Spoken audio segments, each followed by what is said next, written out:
Pernah lihat tulisan kronometer atau master kronometer? Apa itu artinya?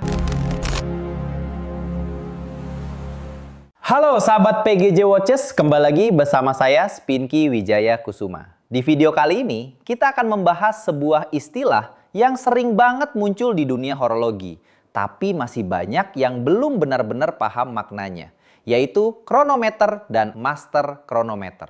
Mungkin kalian pernah melihat tulisan ini di dial jam tangan kalian atau membacanya di spesifikasi movement. Tapi apa sebenarnya arti dari label tersebut? Seberapa penting sertifikasi kronometer untuk akurasi dan performa sebuah jam tangan? Dan kenapa ada beberapa brand yang menyebut jamnya kronometer sementara yang lain menggunakan istilah master kronometer?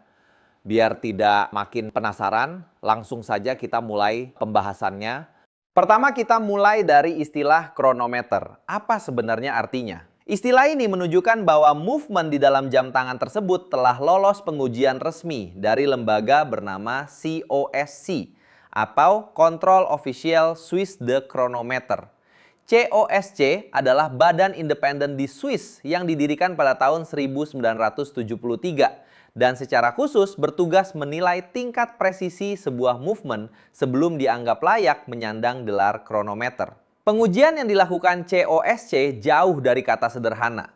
Movement harus melalui serangkaian tes selama total 15 hari, ditempatkan dalam 5 posisi berbeda, serta diuji pada 3 kondisi temperatur yang berubah-ubah. Tujuannya adalah melihat bagaimana movement mempertahankan akurasi dalam berbagai situasi yang merepresentasikan pemakaian sehari-hari. Dari sekian banyak movement Swiss yang diproduksi setiap tahun, hanya sekitar 3% saja yang berhasil melewati semua tahapan ini. Jadi, kalau movement kalian sudah tersertifikasi COSC, berarti tingkat presisinya memang berada di level atas. Batas toleransi yang diterima adalah akurasi di kisaran -4 hingga +6 detik per hari. Ini membuat movement kronometer harus tetap stabil, konsisten, dan tidak mudah terpengaruh oleh perubahan posisi maupun suhu.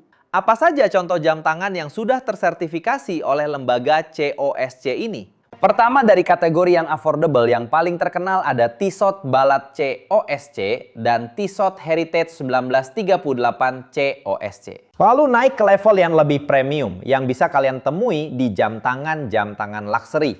Seperti Tag Heuer Aquaracer Professional 300 yang sudah beberapa tersertifikasi CEOSCE. Breitling Super Ocean dan juga Rolex. Meskipun Rolex juga melewati sertifikasi CEOSCE, tapi tetap mereka memiliki standar internal mereka yang berbeda dan lebih ketat. Sekarang kalau COSC fokus pada presisi movement, METAS membawa standar tersebut ke level yang jauh lebih tinggi. METAS atau The Swiss Federal Institute of Metrology merupakan lembaga pemerintah Swiss yang menguji jam tangan menggunakan standar paling komprehensif di industri horologi. Tidak hanya movementnya saja, tetapi seluruh jam tangan setelah dirakit utuh. Untuk mendapatkan sertifikasi METAS, movement harus lulus COESC terlebih dahulu. Setelah itu, movement diuji ulang dengan jauh lebih ketat ketika sudah berada di dalam case. Ujiannya mencakup akurasi, kerapatan case, integritas konstruksi, hingga kemampuan jam mempertahankan performa dalam kondisi ekstrim. Standar akurasinya berada di kisaran 0 hingga +5 detik per hari, movement tidak boleh mundur sama sekali. METAS juga menguji ketahanan magnet hingga 15.000 Gauss, jauh di atas jam tangan biasa yang hanya sekitar 50-200 Gauss. Selain itu, METAS menilai akurasi jam dalam 6 posisi berbeda, menguji performa pada power reserve penuh dan rendah, serta memastikan jam tetap presisi di penggunaan nyata, bukan hanya di laboratorium.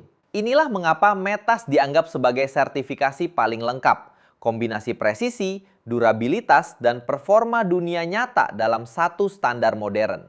Jam tangan yang paling sering kita temui dengan sertifikasi METAS tentu saja berasal dari Omega. Brand ini menjadi pelopor sekaligus pemain terbesar dalam standar master kronometer. Beberapa model yang mungkin sudah sering kalian dengar adalah Omega Seamaster Diver 300 meter yang terkenal sebagai diver modern dengan ketahanan ekstrim. Kemudian Speedmaster Coaxial Master Chronometer, evolusi modern dari Icon Moonwatch. Hingga Omega Globemaster, model pertama yang secara resmi diperkenalkan dengan label Master Chronometer. Lalu juga ada Tudor yang juga sudah tersertifikasi dengan Metas Master Chronometer. Sekarang kita simpulkan apa saja sebenarnya yang diuji oleh masing-masing lembaga sertifikasi ini. COSC hanya menguji movement dalam kondisi terpisah sebelum dimasukkan ke case. Fokusnya adalah memastikan mesin jam mencapai tingkat presisi yang konsisten tanpa mempertimbangkan faktor eksternal seperti getaran, suhu, kelembapan, atau tekanan. Karena itu, COSC adalah standar presisi mesin yang sangat penting, tetapi masih berada di level fundamental. Metas tidak hanya menguji movement, tetapi juga menguji jam tangan setelah dirakit sepenuhnya, mulai dari performa movement, kerapatan case, kemampuan mempertahankan akurasi dalam berbagai posisi, hingga simulasi penggunaan sehari-hari. Salah satu tes paling krusial adalah ketahanan magnet. Jika COSC tidak menguji magnetisme sama sekali, Metas justru mewajibkan jam tangan untuk tahan hingga 15.000 Gauss. Sebagai perbandingan, jam tangan biasa umumnya hanya tahan antara 50 hingga 200 Gauss saja.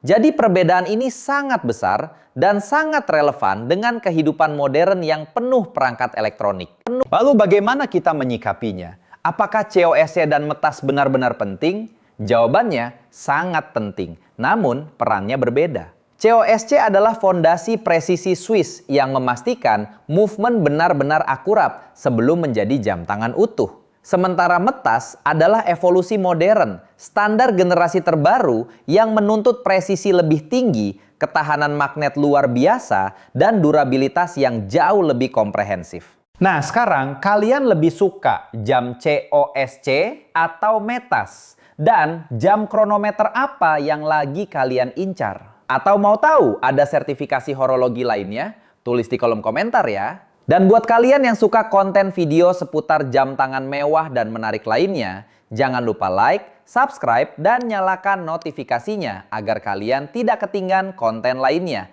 Dan kita bertemu lagi di video berikutnya. See you, bye-bye.